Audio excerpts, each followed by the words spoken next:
Welcome back to the 80s at the Fixed Ops Roundtable. A great friend of the fixed ops industry is with us here now. Her name is Kaylee Felio. She's the sales and marketing manager at PartsEdge. Kaylee, welcome back to the Roundtable. Thank you for having me. I'm excited to be here. I tried to be a little 80s, but I had to dig this out of my closet. Looks like, is that a tie-dye shirt? Yeah, it's tie-dye and it's the space stuff. I don't know.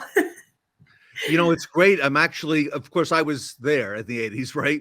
But Yeah, I'm remembering all these things now that are coming back, the hair crimping, the looks, the clothes, the music. It's actually it was a good era, to be it in. was. And some of the 80s trends are actually like cool now too. Like if you're looking at the trends now, it's like that was cool in the 80s That was pretty and cool even 70s. back. Well, all right. Stay tuned until the last day. We're going to announce what our September theme is. I think you're going to like that. That's So exciting. stay tuned for that. You had a great panel on the first day. I want to talk to you about that. But before I do, I got to ask you, did you know, what was it, a year and a half ago, 2 years ago, that when you first got on social media with you as the face of Parts Edge, the go-to parts girl hashtag, did you know it was going to blow up the way it did? No, I did not. I honestly didn't really even know what I was doing. I just knew that something needed to change a little bit in the way that we were connecting with people because of COVID. I just, that's what I started doing. And I just honestly was just being myself and putting that out there, which can be really vulnerable and hard to do because you do get some people that aren't very nice. But overall, it's been a great experience. Now, did that come naturally to you to be able to put yourself out there, or are you not? Are you more of an introvert, or tell us about you? That's a good question. I think it depends on who you ask. My husband says I'm an extrovert and I'm really easy to talk to. Whenever we go out and talk to like meet people, he's just like you always talk to people and you. But I personally feel like an introvert because I like to be alone. I don't like to be around a lot of people. So I think I'm kind of in the middle where I do enjoy conversation, but I also like to be alone too. So yeah, it was a challenge to really kind of put myself out there because of my personality, and you also get in your head of like, who's really gonna care. But I also was like, well, what if my message helps someone? And it doesn't have to help every single person. Just one person is all that really matters.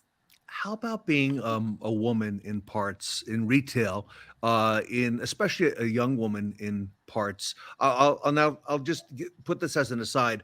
I had somebody on the After Dark show recently, a parts manager, and she said that when she first came to work in parts as a Mhm. young, woman in retail, that a lot of people, challenged her because she did not know parts, right? And she had to Mhm. learn and she had asked a lot of questions, and a lot of people initially had some distrust and they wanted to, even today in 2023, she said, she goes, a lot of people wanted to talk to a man or something like that until I won them over, that I knew this, and now they seek me out. Have you come across anything like that, in our industry? Oh yeah, I mean, because I've been with PartsEdge about 10 years, and so and then on the sales side about 6. So when I started establishing, just a process and everything and reaching out, I lacked some of that confidence, and I definitely got challenged a lot. And even today, sometimes, like I just feel like they want to talk to a man. Mhm. But that might just also be my own insecurities of like maybe I'm not saying it as confidently as I should, or it's just one of those things. But I know who you're talking about, and she's an amazing parts manager, and I think it's great that we just have to ask questions. We have to get better and get confident, and I think everyone kind of goes through that when they're learning something new. I recently did a panel, and it was for a manufacturer, okay? And they had two ladies who were parts managers in retail, and they had both one was 30 years at the dealership, and she was the parts director, okay? And let me tell you, she definitely knew her stuff. She was amazing. And another one who was, I think, 25 years in the industry. And, there are a lot of women, okay, in retail, who know their stuff on the parts side. And, parts is, I think thanks to you, Kaylee, it's made a new move, a new look, okay? And it's not quite, behind the wall anymore. It's out in front and people are talking about it and best practices. And I attribute a lot of that, to what you've done for parts. Thank you. Yeah, I definitely have seen a difference. I feel a difference in the way people are talking about parts. It doesn't feel like this little black hole that no one wants to talk about. So it's been great. And the Fixed Ops Roundtable has really helped with that as well. Oh, thank you. You did a panel on the first day, Mhm. and I love the title of that panel. And I'll bring it up here. It says, "You never want to have you want to look at your used car inventory and your parts inventory in kind of the same way. You never want to have that used car have a birthday, and we've never looked at parts in that same way." Talk to us a little bit about that, because that is inventory the dealership owns, and you had some great people on there. You had Ed Roberts, you had Michael Weldon, Sean Kingery, Robert Miggs, and they're just amazing.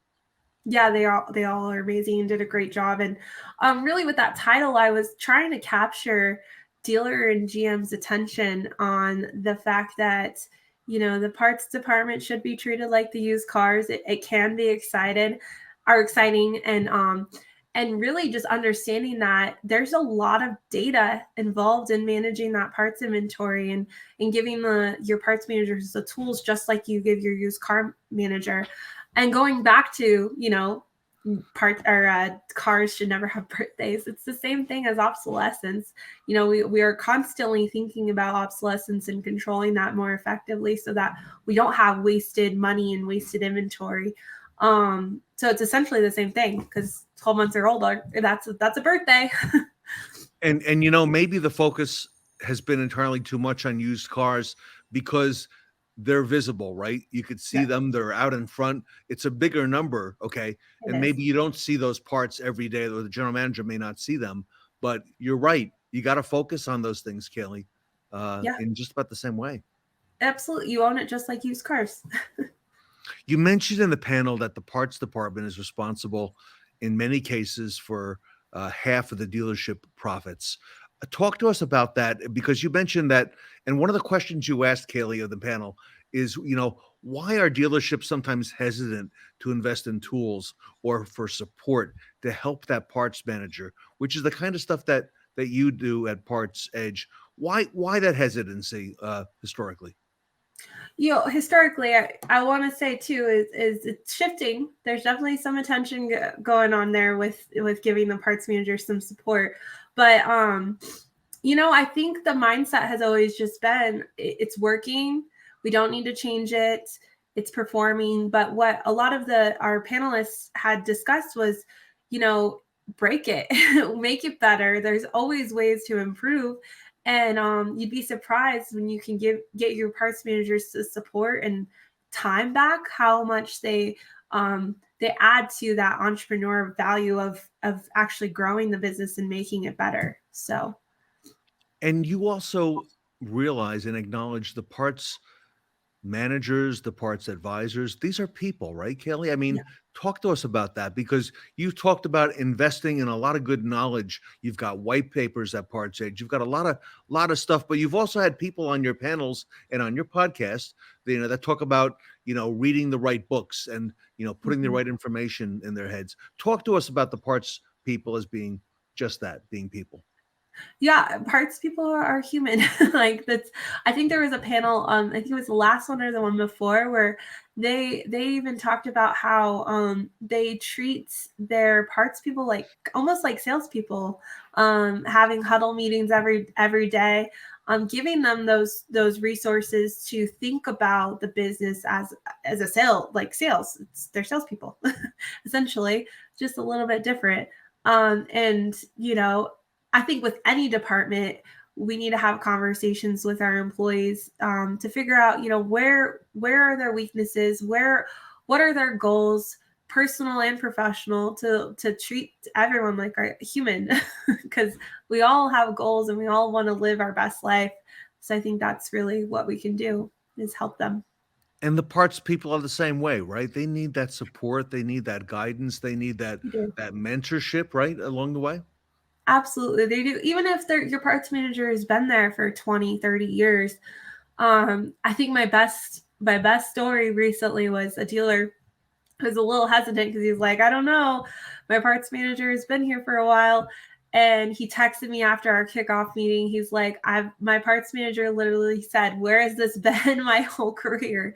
So it's Wow. just things like that, you would be surprised, what your parts manager wants. Because a lot of times they are a little bit introverted people who won't speak up for what they need. A lot of parts leaders and managers came in, they started at the bottom. They were the driver, right? I mean, Yeah, I've heard that so many times I now. have. I was the parts driver, right? Uh-huh. And then I got a promotion.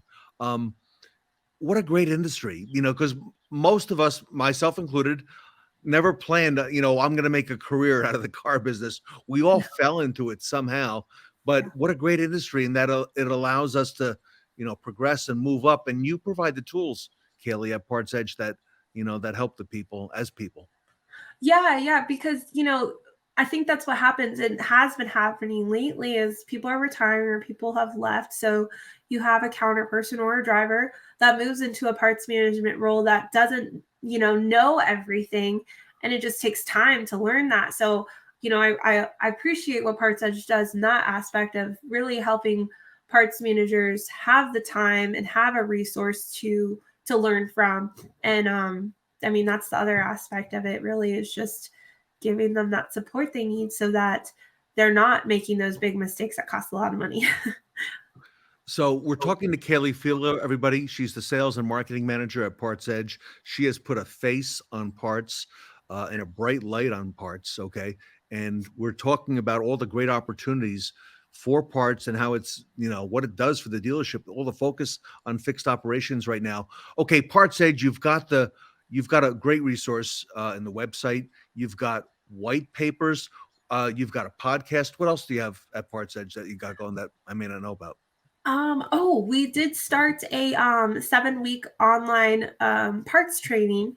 So Okay. that it's probably Mhm. about halfway through. Mhm. And we did one last fall. So we'll probably do another one this fall. And that's been awesome to do too, because we're focusing on inventory control, pricing, why sources are important, wholesale business, online sales, just all the different facets of the operation. So that's been super exciting that we launched that. Ebooks, we have the free ebooks on our website. Of course, we've got the podcast. I mean, we're trying to do as much as we can to help educate and give out as much information as we can. We've got quite a few dealers at the Roundtable, who are either on Parts Edge or I know inquiring or interested in Parts Edge. But the feedback, Kaylee, has been all great because you really do a lot of things to make everyone's job easier back at the dealership. Yeah, that's the goal, is really just help save the parts manager time, give them the resources to look at the data a little bit more efficiently and make better decisions. And there's a lot that DMS can do. And yeah, it's just helping the whole thing work better, more efficiently. And I'm really grateful to a lot of the people like Ed, who you had on the panel, and Yeah. Mike Weldon. Tully's been on many times talking Mhm. about, that we've got to have everybody focused on the same goal, parts and service. Everybody's working together. So I think that what you've done is really help bring, people together, Kaylee Felio, and put like I said, a bright, positive light on parts. So Thank you. I really appreciate that. It feels good. The hard work is paying off. okay, okay, it does. All right, good. And congratulations to you. You have a lot of success, a lot of personal success going on right now in your life. Yeah. With you and your family, and of course at Parts Edge. All right, how do people reach out, Kaylee, and find out more? How do they get a hold of you? So of course I'm on LinkedIn. So if you're there, let's connect there. Go to our website, partsedge.com. There's a lot of information there. Or you can just call me. There's my phone number. We included that on here, I think. Yes, my phone number, email, however you want to contact me. All right, everybody. Kaylee Filio, partsedge.com, Kaylee.filio at partsedge.com. You see the phone number on there as well. Kaylee, congratulations to you, and keep up the great work. Yeah, thank you. Thanks for having me.